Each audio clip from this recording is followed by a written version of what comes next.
Hello and welcome to episode 32 of my knitting podcast. So the 32nd episode is all about the New York Sheep&Wool Festival.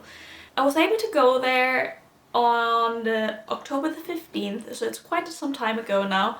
I meant to film this video much earlier, but I simply was too busy with work and with other things, so I just didn't have the time to film. But I thought it would still be nice to maybe do a quick recap of my Rhinebeck experience and show you not only a little bit of footage. I only took a tiny little bit of footage.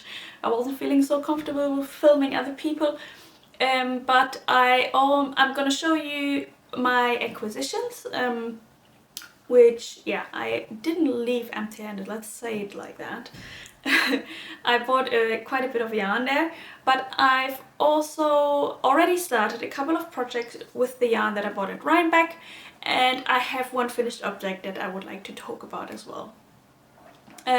So don't worry, if you're not into a yarn festival, it's not going to be all about, I'm not going to show you every stall that I went to. No, it's not going to be like that. It's just like a little bit of a recap of my experience, and yeah, that's it really. And then it's kind of like a normal knitting podcast, just Rhinebeck themed, let's call it like that. So I was able to go there on October the 15th, which is the Saturday. I managed to schedule my work in a way that I was able to stay close by to Rhinebeck, and I spent a few hours in the morning there, so I didn't have that much time to go there, and I knew that, but I thought that would be perfect, so in a way I could use my work trip and spend some time that I have there at the festival. It was really exciting. I really loved to go there, but yeah, I have a little bit of mixed feelings about yarn festivals, but I'll tell you later about it. First of all, I would like to show you my finished object, and that is actually a finished object that I had planned to wear at Rhinebeck, but yeah, I didn't quite manage to get it dry before going, and so that's the one that I'm wearing. That's the well-known Billie Pullover by Sari Nordlund. She is a designer from Finland, and I saw this sweater last year. I think I saw it quite a few times. I think Inga from Knitting Traditions made that one. Pretty sure she made that one. And Rebecca from Crea Bear definitely made that one. And I found it so beautiful. I really wanted to make one for myself, and I thought, so once I had found out that I was able to go to Rhinebeck, I thought it would be nice to just have something to work towards. And yeah, so I bought some linen quill worsted weight from Pearl Soho, which is a lovely yarn. So I used the linen quill, the normal one, which is like a 4-ply fingering weight yarn. I used that one for a half and half wrap, and I have quite a few more projects on my needles with that yarn. But I thought it would be nice to use the worsted weight yarn for this project. So I cast on the Billie Pullover, and yeah, I found the pattern was great. It was a little bit, it needed a little bit of intention because you're doing quite a lot of cables, you have to follow different charts, so it requires a little bit of attention. It's not like a super mindless project, but it is totally manageable. For anybody who has already knit a couple of sweaters, this shouldn't be a problem. I'm not too sure. I think the pattern maybe says that you should do a tubular cast off, bind off. I didn't do that. I'll be honest, I think I'm not gonna bother with doing tubular bind offs anymore, or sewn bind off. I personally don't find that it makes a big of a difference for myself. I don't pay that much attention to it, and I find it just takes too much time. And if you want to take do some alterations, it takes so much time to get it out, to undo the bind off. So I just prefer to do normal just regular bind offs. One thing that happened though before I was able to take it with me is I was a little bit in a rush. I really wanted to get it dry, so I soaked it in lukewarm water, and then I thought it was a good idea to just put it in a washing machine and just spin it a little bit to get the water out. Well, then my washing machine decided to, so I've started to spin it in like, it usually takes about 10 minutes or something, but it wouldn't stop. I couldn't get the washing machines to stop, and I thought it was taking a long time. I didn't really look at my watch, like I didn't really check the time, and I thought, that's taking a long time. Eventually I just kind of like found a trick on how to open the door even though the door was locked. So I managed to open it, and I think by that time it had already been in there for maybe 20 to 25 minutes or something, and it felted a little bit, and it's so annoying because it was so much work. I think I worked on it for about like a month, I think, and I didn't have that much knitting time when I was making the sweater, and it is a little bit annoying that I spent all this time and the sweater is now a little bit small. And I think it's not gonna stay with me. I think the sweater will have to go somewhere. I'm not too sure who will be the recipient, because it is not for somebody who is sensitive to yarn. This is definitely a little bit itchy. I find it itchy, and I'm usually not, like, I don't have that problem. I don't usually find yarn itchy, but I think because it has felted a little bit, it hasn't felted a lot, but it has felted a little bit, and I think it just is too small for me, so it is probably even worse with the itch factor. And the other thing, you can see the sleeves are ever so slightly short, and as well here it is a little bit cropped. So overall I think I will give this one away. I'm not too sure who will receive it, because I don't have that many people in my family friends group that are much smaller than me. My mom is a little bit smaller than me, but yeah, it would be nice to give it to somebody who could wear it like super easily and would love it, and yeah, I will have to think about that. It is really a shame. I don't want to undo it because it was so much work, and I'm sure it would be an absolute pain to undo the little bit felted yarn. So yeah, I'm really sad that I screwed that up. Let's say it like that. I'm really disappointed. I should know better, but yeah, I know for the next time. I'm never gonna try the spin cycle again in my washing machine with hand knitted stuff. I trusted it too much. The yarn, so the colorway is Fresh Pickle, and it's a lovely colorway. It's definitely a color I would buy again, or that kind of color that I like to wear. So I'm thinking of making maybe a different cable sweater in that color, maybe a little bit of a softer yarn, or maybe a little bit, bigger, maybe with a much more positive ease to make it comfortable. But it is absolutely lovely. It's super warm. It would be perfect for this winter, but yeah. Unfortunately, that didn't work out that well. So this is my finished object that I wanted to share with you. I'm wearing it today. I will probably take it off in a little while, just because it is quite warm and a little bit itchy.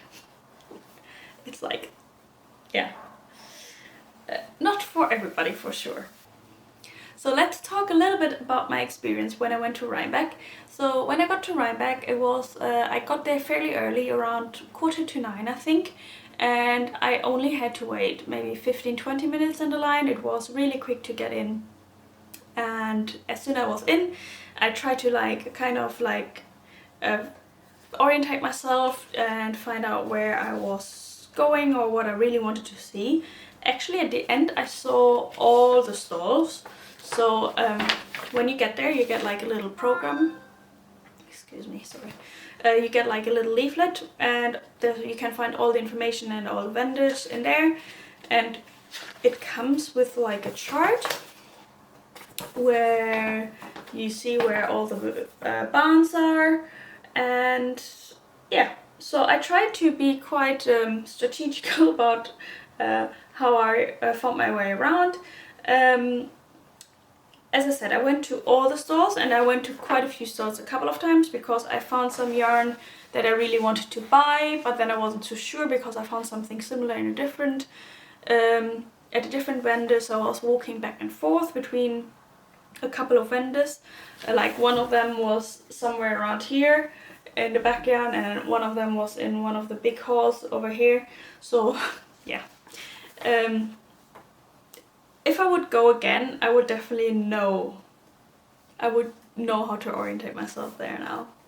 When I got there, I felt like I had really had to like be really quick to get through, and it was quite full as on Saturday morning. So I really had to be really quick. I didn't have that much time to stop everywhere and to really like look.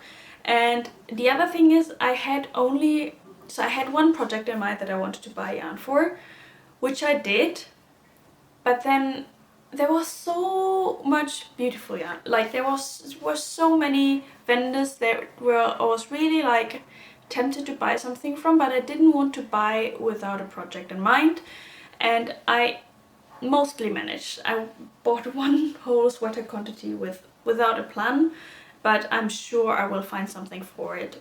So it was quite nice to just walk from barn to barn and just like have a look around. But yeah, as I said, I was a little bit in a rush, and I was also feeling like it would have been nice to be with somebody to share the experience, because I went alone, and yeah, there were a lot of like groups, a lot of friend groups that were walking around. So I don't want to say I felt lonely, because I'm actually quite happy when I'm alone. I don't mind being out alone, and I actually enjoy it.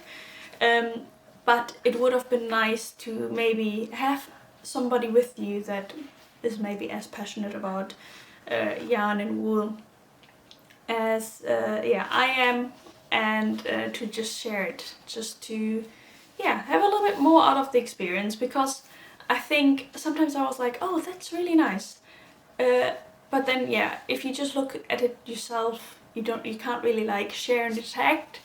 And I'm not so much of a person who will just like start talking, so I was just like walking around, touching a lot of wool, and trying to find maybe something that would work for the projects that I had in mind.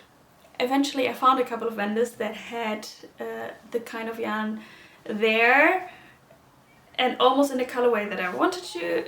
I would have preferred a little bit of a different color, but actually I'm really happy with my choice now. And so the first yarn that I bought is the Highland, that is by Harrisville design. So I bought quite a big quantity of this one. I bought 12 skeins. This is 100% virgin wool, worsted weight. It's 100 gram, 200 yards. They said to me that it knits up as a DK. Not too sure if that's true or not. I kind of got gauged with this one for the project. I'll show it to you later. But I'm using it for a project that requires you to have worsted weight yarn. But I kind of got gauged. I might be a little bit off, but it's not too bad, because it's quite a big project. So if it's a little bit narrower or not, it doesn't matter. I have quite a lot of positive ease calculated into this project after this disaster. I'm never gonna knit something too small again. Never say never, but I'm trying not to. So that was the first acquisition, and whilst I was there, they also had like a big basket at Harrisville's design. They had like a big basket with Peace Fleece, and it was at a really good price. So they were selling these wound-up cakes, Peace Fleece worsted weight, at I think $8 or something. Maybe $7, I'm not too sure, but it was like a really good price for the yarn. And so I bought another sweater quantity of that. I bought about 7 skeins, but when I put it on my scale, because they were already wound up, I actually got 7.5 skeins. So that should be enough. I checked the yardage, and that should be enough for the project that I have already started it for. Otherwise it will just be a little bit, maybe a little bit cropped, just because it would work with this sweater. So I'll see how I get on with this one. And then the third acquisition is another yarn I've got here. So this is the now I have to remember what it's called, the Bartlettyarns. It's a worsted weight yarn as well, 2-ply, and I bought 13 skeins of that one, so quite a lot of as well of that one, quite a lot of yardage. This is yeah, quite a rustic yarn, I would say, but I think it's gonna soften up with washing, I'm pretty sure. I think like it's very similar to the Highland DK in a way it is spun, and it feels very similar. It's a little bit thicker than the Highland, so yeah, I'm excited to see how this one knits up. This one is in the color Teddy Brown, I believe, and yeah, I don't have a project for this one in my mind yet. I will have to find something for it, but I could imagine another really yeah, boxy cabled cardigan, maybe just something really warm and cozy for the winter. That would be really nice, I think. But this one is at the moment in my stash just because I don't have more time. I don't have any more time to knit other projects. But let's talk about the works in progress that I have here. So the first work in progress is actually a cardigan that I'm making for my partner. So it is his birthday at the end of the year, and I like to give him something hand knitted every year because he's really knit worthy. He always wears his hand knits. Last year I gave him a sweater and like an Icelandic style lopapeysa, like colorwork yoke sweater that he wears quite a bit. But I thought this year I would change it up, and I thought I would knit something that is a little bit more, looks a little bit more store-bought, because he loves knitwear. He wears knitwear all the time, like not my knitwear, but he buys like cardigans and stuff as well. So I picked out a cardigan pattern. It is called the Olympia by Cheryl Toy. And it is a cardigan that is knit in pieces, bottom up. So you knit all the pieces bottom up, and then you sew them together, and then it has a double-breasted collar with I think 10 buttons. And it looks so nice. I will insert some pictures here so you can have a look at it. And I've already finished both of the sleeves, and I've also blocked them. So here are the sleeves. I do hope that you can see them. It is already quite dark. It's only half past 2. And it's, oh my god. I'm so happy how they turned out. I'm trying to like get the camera to focus. Okay, so I hope you were able to see the beautiful cabled pattern on the sleeves. So these are 2 sleeves. They're really big. If you look at them, they're huge. They took me quite some time. I think I knitted on them like for maybe 1.5 to 2 weeks. So it's been a lot of work. And so I have both of the arms ready. And then I'm already working on the back. So I'll show you the back. It's on my needles at the moment. So I need to knit another 5 centimeters, and then I'm at the decreases. It blocks out quite well, so I think I will get a lot of fabric, or it stretches out quite well, so I don't have to be worried about the amount of my knitting. I'm a little bit in a rush because I need to finish this before, I would say, I'd like to finish it before the 20th of December, just to have a little bit of time and then not get stressed over Christmas. I'm knitting this one on 3.5mm needles there, so I actually went down quite a bit to get gauge. That is because the yarn is a little bit thicker than the yarn that is recommended in the pattern. So the pattern uses the Forge, which is a worsted weight yarn, but it has about 235 yards per 100 grams, and the one that I'm using has 200 yards, so 35 yards less, and it does bloom quite a fair bit when you block it. So what I've done is I've gauge swatched, I've swatched and then blocked my swatches. And to be fair, there's a lot of play in this yarn, because when you're doing cables you can actually manipulate your swatches quite well to what you want. So if you want to really like block them quite aggressively, you can really like stretch the cables out, and it works really well. I did it on the sleeves, and yeah, they're looking really good. I think I hold it next to one of his cardigans that he uses, and yeah, they seem to be long enough and wide enough. They should just work perfectly. I'm really curious how the back piece is gonna come along and the front pieces.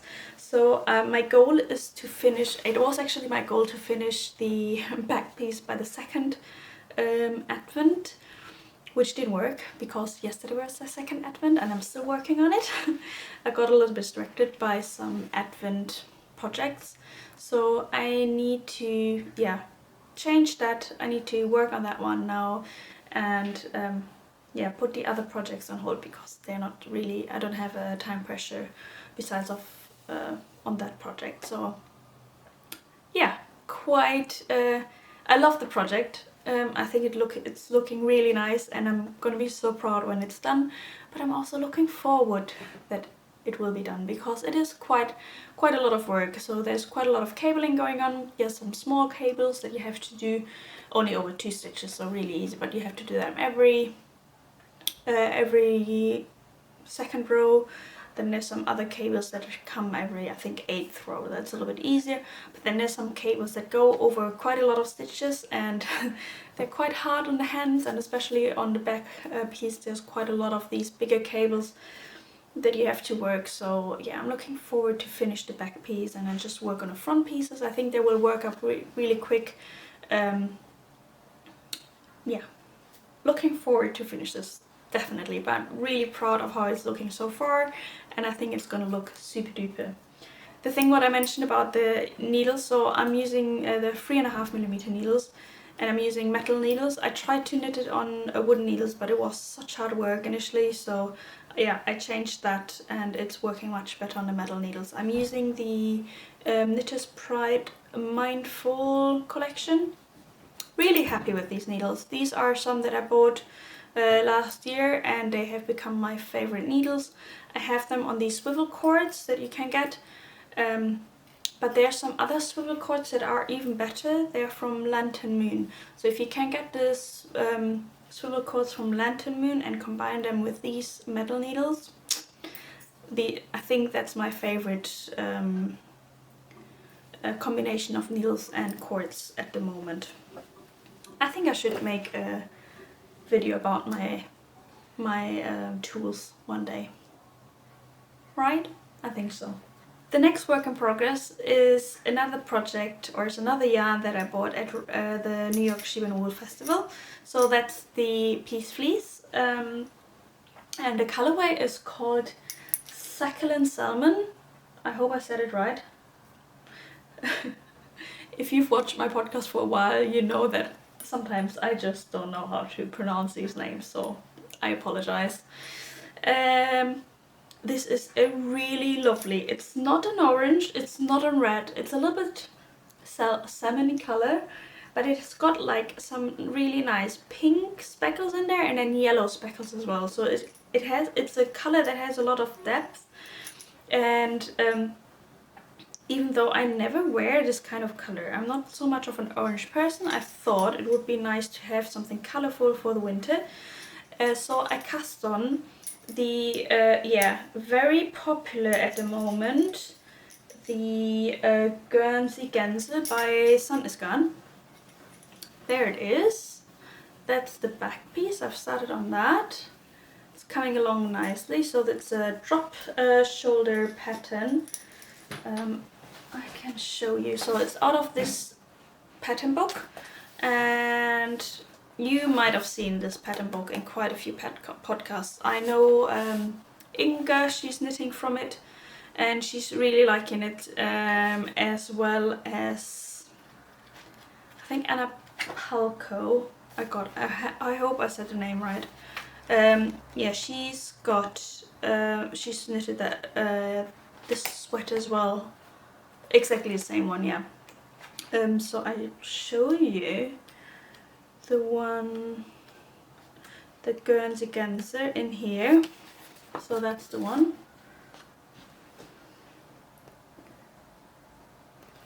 It is very similar to the Ingrid sweater by Petite Knit, but one thing that I don't like about the Ingrid sweater is that it has some, so the texture includes some ribbing, and I feel like the ribbing is like pulling the fabric in, which I personally don't like so much. You can probably block it out, but yeah, ribbing will always have the tendency to like, yeah, cinch in a little bit, and I personally don't like the look. So when I saw this, I saw it first on Inga's podcast, Knitting Traditions, and yeah, I thought, okay, I need to make that one.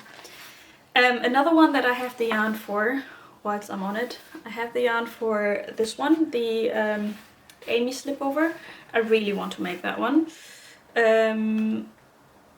That will be one of my next cast-ons. And then another one that I came across before. Oh, this one's looking really nice as well. It's just a raglan. I could see myself making that one, even though it's got quite wide sleeves. So I'm already making one with wide sleeves, so I don't want to make too many with wide sleeves. But there's another one that I would really love to make out of this one. It's the Jewels Genser. I think Inga made that one as well. It's just made out of tin silk mohair, so the mohair, Sandnes Garn mohair. Actually, let me check how much yarn I would need. It looks like you need 6 balls, so they're probably 25 grams. 25, I've got some yarn here that might work with that one. I'll have to have a think about it. The only thing is it's mohair and held single, so it's a little bit hard on the hands, I believe. So yeah, might be something for springtime, I think. Icelandic springtime, you can always wear a mohair sweater. So I'm knitting this one in the smaller size. It's called extra small, but the bust is 120 centimeters. And let's be honest, that's already 30 centimeters of positive ease, so I think that should be enough.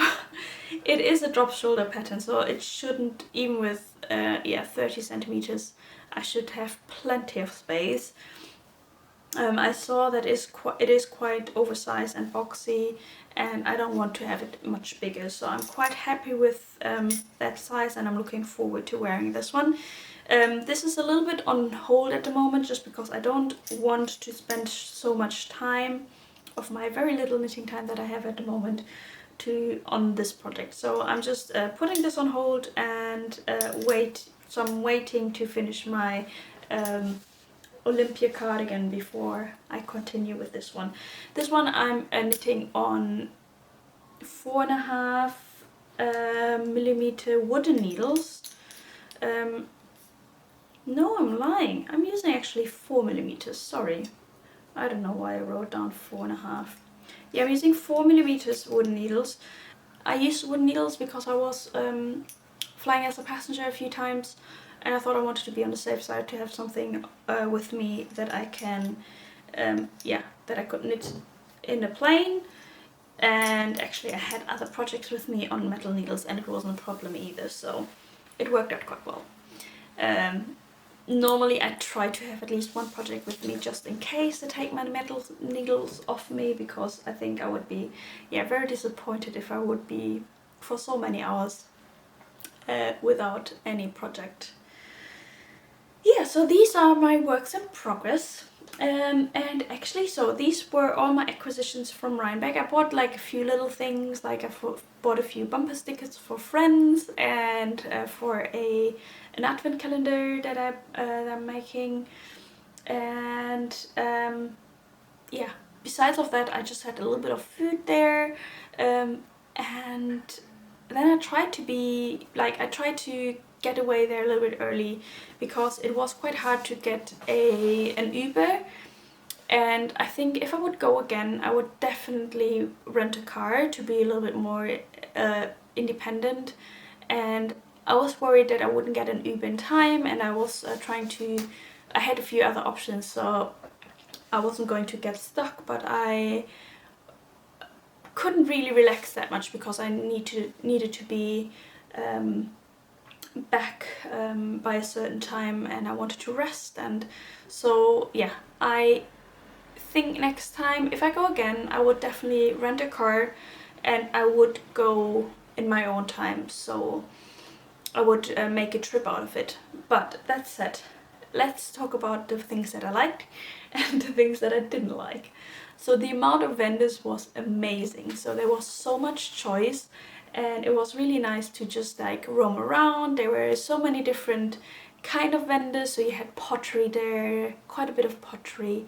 There were a lot of different yarn shops. Obviously there were a lot of hand dyers as well.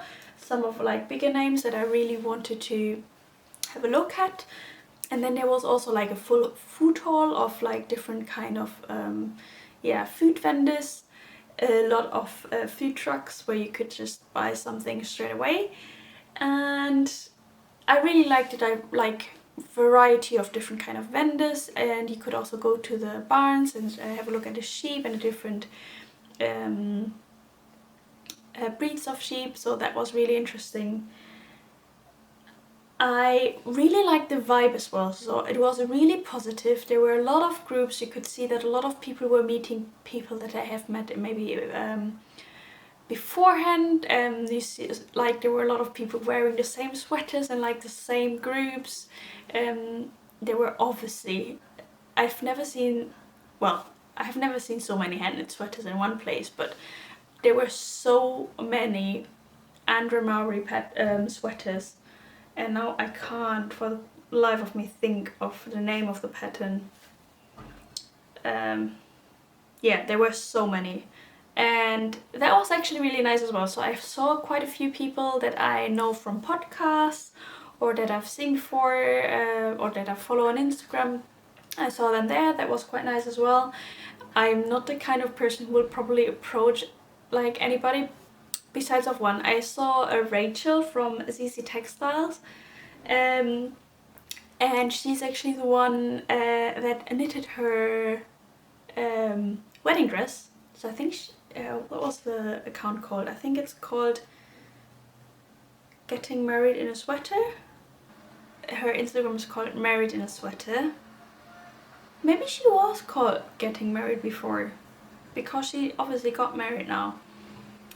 Yeah, so it was so nice to meet her in person, because I remember I started following her quite some years ago, when she was like still in the earlier stages of her wedding dress. That must have been in 2000, probably 19 or something.